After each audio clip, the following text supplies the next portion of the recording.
안녕하세요. 이번 비디오에서는 구글에서 발표한 Attention is all you need 논문에서 다룬 트랜스포머에 대해서 한번 알아볼까 합니다. 트랜스포머는 기존 인코더 디코더를 발전시킨 딥러닝 모델이고요. 가장 큰 차이점은 RNN을 사용하지 않는다는 데 있습니다. 트랜스포머는 기계 번역에 있어서 기존 RNN 기반 인코더 디코더보다 학습이 빠르고 성능이 좋아서 큰 관심을 이끌었고요. 논문에서 발췌한 이 시험 결과를 통해서 트랜스포머는 영어를 독일어와 프랑스어로 번역하는 항목에서 학습 속도도 빨랐고 성능도 좋았다는 것을 확인할 수 있습니다. 그런데 말입니다. 트랜스포머는 어떻게 더 빠르게 학습이 될 수 있었을까요? 이유는 바로 트랜스포머는 RNN을 사용하지 않는다는 데 크게 있습니다. 트랜스포머를 한 단어로 표현하자면 병렬화입니다. 쉽게 말해서 트랜스포머는 이를 최대한 한 방에 처리합니다.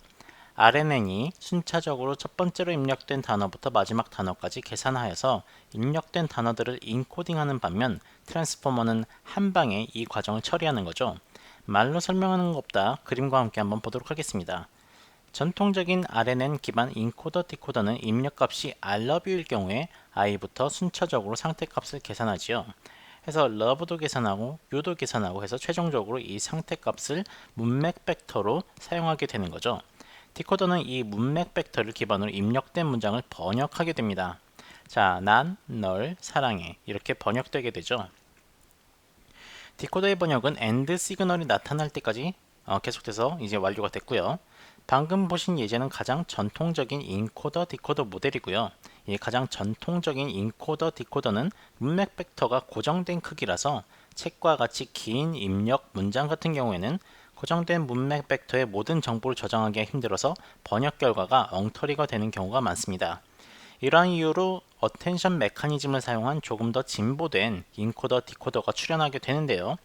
자, 다음 슬라이드에서 보실 이 모델이 바로 트랜스포머 이전의 인코더 디코더라고 보시면 되겠습니다.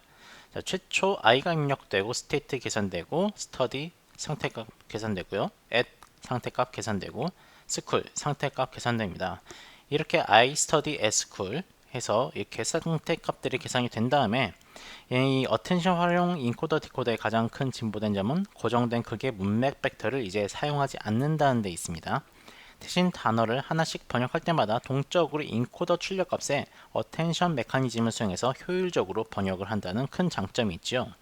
이 모델은 고정된 문맥 벡터를 사용하지 않고 인코더의 모든 상태값을 활용한다는 큰 특징이 있어요.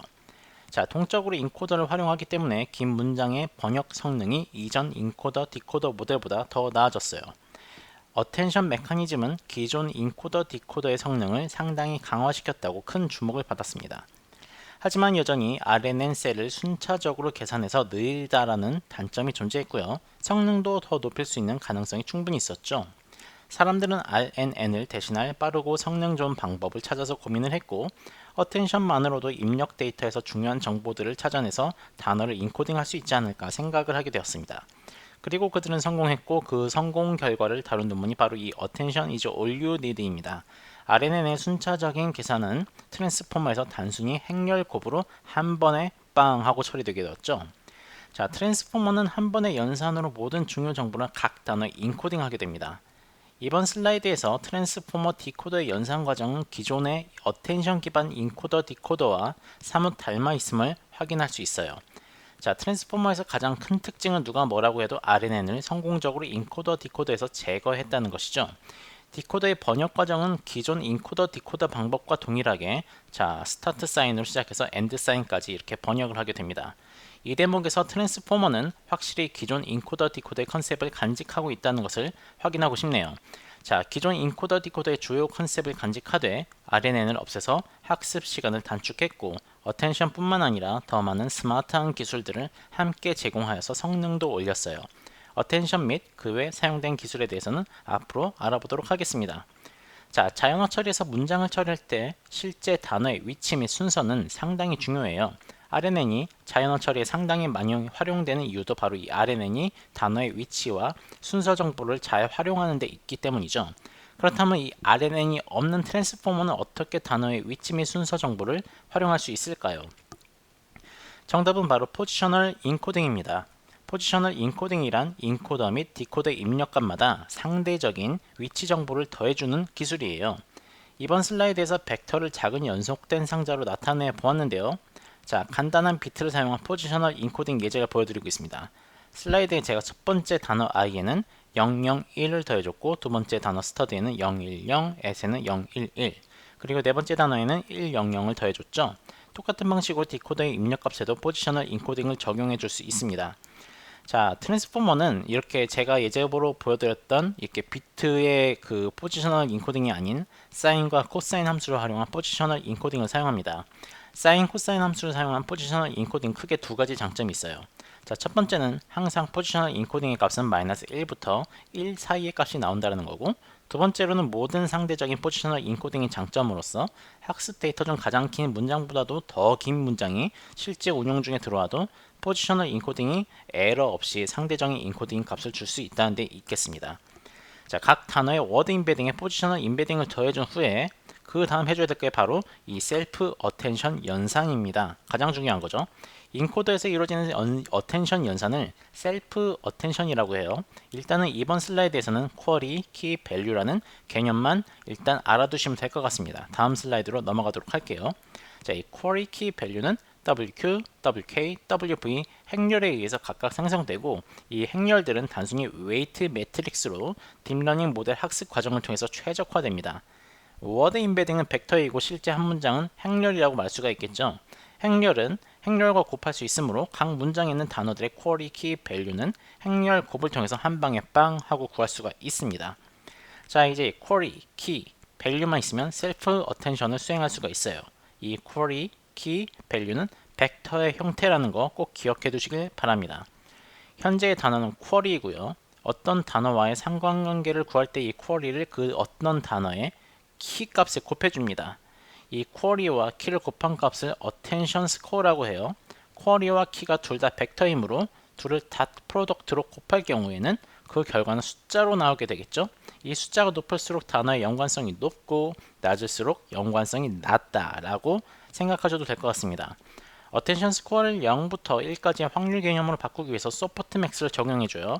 논문에서는 소프트맥스를 적용하기 전에 스코어를 키벡터의 차원수로의 루트 값으로 나눠줬는데요. 논문에 따르면 이 키벡터의 차원이 늘어날수록 닷 프로덕트 계산 시 값이 증대되는 문제를 보완하기 위해서 이런 조치를 취했다고 합니다. 소프트맥스의 결과값은 키값에 해당하는 단어가 현재 단어에 어느 정도 연관성이 있는지를 나타냅니다. 예를 들어서 단어 i는 자기 자신과 92%, 자, 스터디의 5%, 에세이 2%, 그리고 스쿨의 1% 연관성이 있다고 생각을 하실 수가 있겠습니다. 각 퍼센테이지를 각 키에 해당하는 밸류에 곱해줘요. 연관성이 높아 연관성만큼 곱해준 결과야. 연관성이 별로 없는 밸류 값은 거의 희미해졌죠. 자, 눈으로 직접 확인하실 수가 있습니다. 최종적으로 어텐션이 적용되어 희밋해진 이 밸류들을 모두 더해줘요. 즉, 이 최종 벡터는 이제 단순히 단어 i가 아닌 문장 속에서의 단어 i가 지닌 전체적인 의미를 지닌 벡터라고 간주를 할 수 있게 됩니다. 단어 인베딩은 벡터이므로 입력 문장 전체는 행렬로 표시할 수가 있겠죠. 키, 밸류, 쿼리도 모두 행렬로 저장되어 있으니까 모든 단어에 대한 이 모든 어텐션 연산은 행렬 곱을 한 방에 빵 하고 또 처리할 수가 있습니다. 아래는 사용했다면 처음 단어부터 끝 단어까지 순차적으로 계산을 했었어야 했는데 말이죠. 이것이 바로 어텐션을 사용한 병렬 처리의 가장 큰 장점입니다. 사실 트랜스포머는 보다 더 많이 병렬 처리를 적극 활용합니다. 트랜스포머는 예제에서 보셨던 이 어텐션 레이어 8개를 병렬로 동시에 수행해요. 지금 슬라이드는 간단하게 3개의 어텐션 레이어를 동시에 수행하는 모습을 제가 그려보았는데요. 실제로는 8개입니다. 여러 개의 어텐션 레이어를 병렬 처리함으로써 얻는 이점은 무엇일까요? 여기 유명한 제이 알라마의 예제를 제가 참조해 보았는데요. 병렬 처리된 어텐션 레이어를 멀티 헤드 어텐션이라고 부릅니다. 그리고 멀티 헤드 어텐션은 예제와 같은 기계 번역에 큰 도움을 줘요. 자, 문장이 상당히 애매해요. The animal didn't cross the street because it was too tired. 무엇이 it일까요? 여기 it과 자, 문장이 이렇게 상당히 모호할 경우에 자, 두 개의 다른 병렬화된 어텐션이 서로 다르지만 it하고 연관성이 높은 단어에 포커스하고 있는 모습을 보실 수가 있어요. 자, 첫 번째 어텐션은 어디죠? 애니멀에 상당히 포커스를 맞췄고, 두 번째 어텐션은 스트리트에 어텐션 포커스를 맞췄죠. 자, 사람의 문장은 모호할 때가 상당히 많고 한 개의 어텐션으로 이 모호한 정보를 충분히 인코딩하기 어렵기 때문에 멀티 헤드 어텐션을 사용해서 되도록 연관된 정보를 다른 관점에서 수집해서 이 점을 보완할 수 있습니다. 이게 바로 멀티 헤드 어텐션이죠. 그리고 바로 이 모습이 인코더의 전반적인 구조입니다. 보시다시피 단어를 워드 임베딩으로 전환한 후에 포지셔널 인코딩을 적용하죠. 그리고 멀티 헤드 어텐션에 입력합니다. 멀티 헤드 어텐션을 통해서 출력된 여러 개의 결과 값들은 모두 이어 붙여서 또 다른 행렬과 곱해져 결국 최초 워드 임베딩과 동일한 차원을 갖는 벡터로 출력이 되게 되어 있습니다. 각각의 벡터는 따로 또 풀리 커넥티드 레이어로 들어가서 입력과 동일한 사이즈의 벡터로 또다시 출력이 되고요.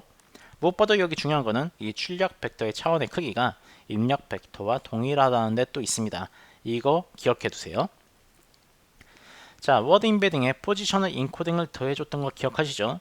딥러닝 모델을 학습하다 보면은 역전파에 의해서 이 포지셔널 인코딩이 많이 손실될 수가 있어요. 이를 보완하기 위해서 레지듀얼 커넥션으로 입력된 값을 다시 한번 더해주는 것도 눈여겨봐야 될 점입니다. 레지듀얼 커넥션 뒤에는 레이어 노멀리제이션을 사용해서 학습의 효율을 또 증진시킵니다. 여기까지가 바로 인코더 레이어입니다. 하지만 한 가지 더, 인코더 레이어의 입력 벡터와 출력 벡터의 차원의 크기가 같다는 거 기억하시고 계시죠?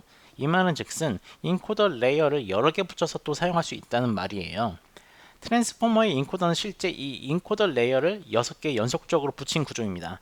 중요한 점은 각각의 인코더 레이어는 서로의 모델 파라미터, 즉 가중치를 공유하지 않고 따로 학습시켜요. 트랜스포머 인코더의 최종 출력값은 바로 여기에 보이시는 6번째 인코더 레이어의 출력값입니다. 자, 이제 정말 인코더에 대한 정리가 끝났네요. 이제 디코더에 대해서 한번 알아보도록 할게요. 자, 보시다시피 디코더는 인코더와 상당히 유사하게 생겼어요. 인코더와 같이 6개의 동일한 레이어로 구성된 것도 확인할 수가 있고요. 디코더는 기존 인코더, 디코더의 작동 방식과 같이 최초 단어부터 끝 단어까지 순차적으로 이 단어를 출력합니다. 디코더 역시 어텐션 병렬 처리를 적극 활용해요. 디코더에서 현재까지 출력된 값들의 어텐션을 적용하고 또한 인코더 최종 출력값에도 어텐션이 적용이 됩니다. 자, 보시는 것과 같이 작동이 되죠. 디코더를 통해 어떻게 영어를 한글로 번역하는지 그림을 통해서 알아볼 수가 있습니다. 자, 지금 보시는 그림은 인코더의 구조예요. 이제 디코더의 구조와 한번 비교를 해보도록 하겠습니다. 인코더에는 멀티헤드 어텐션, 피드 포워드 레이어, 그리고 레지듀얼 커넥션이 있죠. 자, 지금 보시는 건 디코더 레이어예요. 디코더도 인코더와 상당히 유사한 구조를 지니고 있지만 몇 가지 차이점이 있습니다. 첫 번째 멀티 헤드 어텐션 레이어는 마스크드 멀티 헤드 어텐션 레이어라고 불려요. 마스크드라는 이름이 붙은 것은 단순히 디코더 레이어에서 지금까지 출력된 값들에만 어텐션을 적용하기 위해서 붙여진 이름입니다. 디코딩 시에 아직 출력되지 않은 미래의 단어에 어텐션을 적용하면 안 되기 때문이죠. 자, 다음 단계는 멀티 헤드 어텐션 레이어입니다. 인코더처럼 키, 밸류, 쿼리로 연산을 하는데요. 인코더의 멀티 헤드 어텐션 레이어와 가장 큰 차이점은 디코더의 멀티 헤드 어텐션은 현재 디코더의 입력값을 그 쿼리로 사용하고 인코더의 최종 출력값을 키와 밸류로 사용한다는 데 있습니다. 쉽게 설명하면 디코더의 현재 상태를 쿼리로 인코더에 질문하는 거고요. 인코더 출력값에서 중요한 정보를 키와 밸류로 획득해서 디코더의 다음 단어에 가장 적합한 단어를 출력하는 과정이라고 보시면 될 것 같습니다. 그리고 다음엔 인코더와 마찬가지로 피드 포워드 레이어를 통해서 최종 값을 벡터로 출력하게 되어 있습니다. 지금까지 벡터로만 출력값을 얘기했는데요. 그렇다면 이 벡터를 어떻게 실제 단어로 출력할 수 있을까요? 실제 단어로 출력하기 위해서 디코더 최종 단에는 리니어 레이어와 소프트맥스 레이어가 존재합니다. 리니어 레이어는 소프트맥스의 입력값으로 들어갈 로짓을 생성하는 거고요. 자, 소프트맥스는 모델이 알고 있는 모든 단어들에 대한 확률값을 출력하게 되고 가장 높은 확률을 지닌 값이 바로 다음 단어가 되는 거겠죠. 자, 재밌게도 트랜스포머는 최종 단계에도 레이블 스무딩이라는 기술을 사용해서 모델의 퍼포먼스를 다시 한번 한 단계 업그레이드 시킵니다. 보통 딥러닝 모델을 소프트맥스로 학습할 경우에는 레이블을 원핫 인코딩으로 전환을 해주는데요. 이번 슬라이드에서 확인할 수 있듯이 이 트랜스포머는 원핫 인코딩이 아닌 뭔가 1에는 가깝지만 1이 아니고 0에는 가깝지만 0이 아닌 값으로 표현되어 있는 것을 눈으로 직접 보실 수가 있어요. 자, 이 기술을 레이블 스무딩이라고 합니다. 0 또는 1이 아닌 정답은 1에 가까운 값, 자, 오답은 0에 가까운 값, 스로 이렇게 살짝살짝 변화를 주는 기술인데요. 모델 학습 시에 모델이 너무 학습 데이터에 치중하여 학습하지 못하도록 보완하는 기술입니다. 자, 이것이 어떻게 학습에 도움이 되는지 궁금하실 수 있습니다. 자, 학습 데이터가 매우 깔끔하고 예측할 값이 확실할 경우엔 도움이 안 될 수도 있어요. 하지만 레이블이 노이지한 경우, 즉 같은 입력 값인데 다른 출력 값들이 학습 데이터에 많을 경우 레이블 스무딩은 큰 도움이 됩니다. 왜냐하면 결국 학습이라는 것은 소프트맥스의 출력값과 벡터로 전환된 레이블의 차이를 줄이는 것인데 같은 데이터에 서로 상이한 정답들이 원핫 인코딩으로 존재한다면 모델 파라미터가 크게 커졌다가 작아졌다를 반복하고 학습이 원활하지 않겠죠. 실제 예제를 들어보자면 영어로 땡큐에 대한 학습 데이터가 있다고 볼게요. 두 개의 땡큐가 있는데 첫 번째 레이블은 한국말로 고마워고 두 번째 레이블은 감사합니다라고 되어 있을 수도 있겠죠. 두 학습 데이터 모두 잘못된 게 아니에요. 하지만은 원핫 인코딩을 이 두 레이블에 적용 시 고마워와 감사합니다는 완전히 다른 상이한 두 벡터가 되고 땡큐에 대한 학습은 레이블이 상이한 이유로 원활히 진행되지 않을 수 있겠습니다. 이럴 경우 레이블 스무딩을 적용하면 고마워와 감사합니다는 원핫 인코딩보다는 조금은 가까워진 벡터가 되고 또한 소프트맥스 출력값과 레이블의 차이 역시 조금은 줄어들어서 효율적인 학습을 기대할 수 있게 되는 거겠죠. 자, 트랜스포머에 대한 이야기는 여기까지입니다. 그리고 여기 제가 공부하는데 너무나 많은 도움을 준 논문과 블로그 여기 제가 담아봤습니다. 트랜스포머 보다 더 깊게 이해하고 싶으신 분들은 여기 레퍼런스 참조해 주길 바랍니다. 비디오 시청 언제나 감사드리고요.